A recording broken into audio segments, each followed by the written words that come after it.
ഇക്ബാൽ പറഞ്ഞതുപോലെ ഒരു സംഭവം കൊല്ലത്തും നടന്നിരിക്കുന്നു. അതായത് ഉദ്യോഗസ്ഥർക്ക് രക്ഷയില്ലെന്ന് മനസ്സിലാവുന്ന ഒരു സംഭവം. അവസ്ഥ പരിതാപകരമാണ്. കൊല്ലത്തെയും ലഹരി പരിശോധനയ്ക്കിടെ എക്സൈസ് ഇൻസ്പെക്ടറെ കാറിടിച്ച് അപായപ്പെടുത്താൻ ശ്രമം. കല്ലും താഴത്ത് വാഹന പരിശോധനയ്ക്ക് എത്തിയതായിരുന്നു എക്സൈസ് ഇൻസ്പെക്ടറായ ദിലീപ്. കാറിൽ ലഹരി കടത്തുന്നുവെന്ന രഹസ്യ വിവരത്തിന്റെ അടിസ്ഥാനത്തിലായിരുന്നു പരിശോധന നടന്നിരുന്നത്. കാറ് നിർത്താതെ മുന്നോട്ടെടുക്കുകയായിരുന്നു. ഇൻസ്പെക്ടർ ചാടി മാറിയതിനാൽ വലിയ അപകടം ഒഴിവായി എന്നാണ് ആ സാഹചര്യം സൂചിപ്പിക്കുന്നത്. ദിലീപ് ദേവസ്യ നൽകും വിശദാംശങ്ങൾ. ദിലീപ്, പാലക്കാട്ടെ കാര്യം ഇക്ബാൽ വിശദീകരിച്ചു. ഇതിപ്പോൾ കൊല്ലത്തേക്ക് വന്നാൽ അവിടെയും ഇതുതന്നെയാണ് അവസ്ഥ. പലരും രഹസ്യ വിവരങ്ങളൊക്കെ കിട്ടുമ്പോഴാണ് ഈ ഉദ്യോഗസ്ഥർ അങ്ങ് പരിശോധനയ്ക്കായി ഇറങ്ങുന്നത്. സംസ്ഥാനത്തുടനീളം ഇത്തരം പരിശോധനകൾ നടക്കുന്നുണ്ട്. രണ്ട് ഉദ്യോഗസ്ഥരെയാണ് കൊലപ്പെടുത്താൻ ശ്രമിച്ചിരിക്കുന്നത്. ഈ കൊല്ലത്തെ അവസ്ഥ എന്താണ് ദിലീപ്?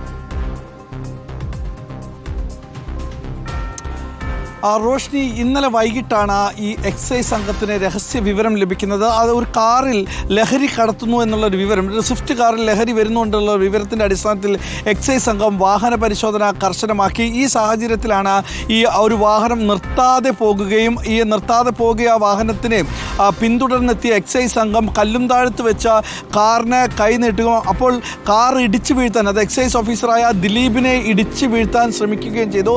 പിന്നീട് 6 കിലോമീറ്റർ എക്സൈസ് സംഘവും ഈ ആളും തമ്മിൽ, അതായത് ലഹരി കൊണ്ടുവന്ന കാറും തമ്മിൽ പിന്തുടർന്ന് പോകുകയും ഒരു 6 കിലോമീറ്റർ എത്തിയതിനു ശേഷം കാറ് റോഡരികിൽ ഉപേക്ഷിച്ച ശേഷം കാർ ഓടിച്ചാൽ രക്ഷപ്പെടുന്ന ഒരു സാഹചര്യമുണ്ട്. ഈ കാറിൽ നിന്ന് 4 ഗ്രാം MDMA എക്സൈസ് കണ്ടെടുക്കുകയും ചെയ്തു. സംഭവവുമായി ബന്ധപ്പെട്ട് പോലീസും എക്സൈസും ഇപ്പോൾ അന്വേഷണം ആരംഭിച്ചിട്ടുണ്ട്. ഈ കാറിൻ്റെ RC ഉടമയെ കണ്ടെത്താനുള്ള ശ്രമമാണ് ഇപ്പോൾ നടക്കുന്നത്. രഹസ്യ വിവരത്തിൽ തന്നെയായിരുന്നു ഇപ്പോഴും ഈ എക്സൈസിന് വിവരം ലഭിച്ചത്. ലഹരി എത്തുന്നുണ്ട്. നമുക്കറിയാം, 2 ദിവസം മുമ്പ് ഒരു യുവതിയുടെ പക്കൽ നിന്ന് 96 ഗ്രാം MDMA ലഭിച്ചതും ഇത്തരത്തിലുള്ള ഒരു രഹസ്യ വിവരത്തിൻ്റെ അടിസ്ഥാനത്തിലായിരുന്നു. തലേ ആഴ്ചയും 100 ഗ്രാം MDMA കൊല്ലത്ത് നിന്ന് പിടികൂടി. അങ്ങനെ കൊല്ലം ജില്ല കേന്ദ്രീകരിച്ച് സംസ്ഥാനത്തിന് പുറത്തു നിന്നടക്കം ലഹരി എത്തുന്നുള്ള ഒരു വിവരം പോലീസിന് ലഭിക്കുന്നു, എക്സൈസിന് ലഭിക്കും. അവർ നടത്തിയ പരിശോധന ലഭിക്കുകയും ചെയ്യുന്നു, അത് കണ്ടെത്തുകയും ചെയ്യുന്നുണ്ട്. അങ്ങനത്തരം സാഹചര്യത്തിലാണ് ഇന്നലെയും കല്ലുംതാഴത്ത് വെച്ച്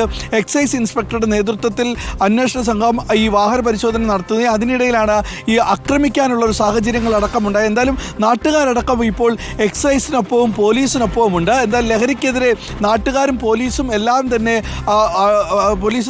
ശക്തമായ പ്രതിരോധം തീർക്കുകയാണ്. നമുക്ക് ഇവരെ പിടികൂടാനുള്ള എല്ലാ സാഹചര്യങ്ങളും നാട്ടുകാരും ഒരുക്കുന്നുണ്ട്. റോഷ്നി, ശരിയാണ്. എന്തായാലും കൊല്ലത്തെ സംഭവവും പാലക്കാട്ടെ സംഭവവും സൂചിപ്പിക്കുന്നത് ഉദ്യോഗസ്ഥർ തന്നെ മുൻകരുതലുകൾ എടുക്കണം എന്നുള്ളതുകൂടിയാണ്. അതായത് ഈ സംസ്ഥാനത്തുടനീളം ഇത്തരം പരിശോധനകൾ നടക്കുമ്പോൾ ഈ ഉദ്യോഗസ്ഥർ സ്വയം രക്ഷയ്ക്ക്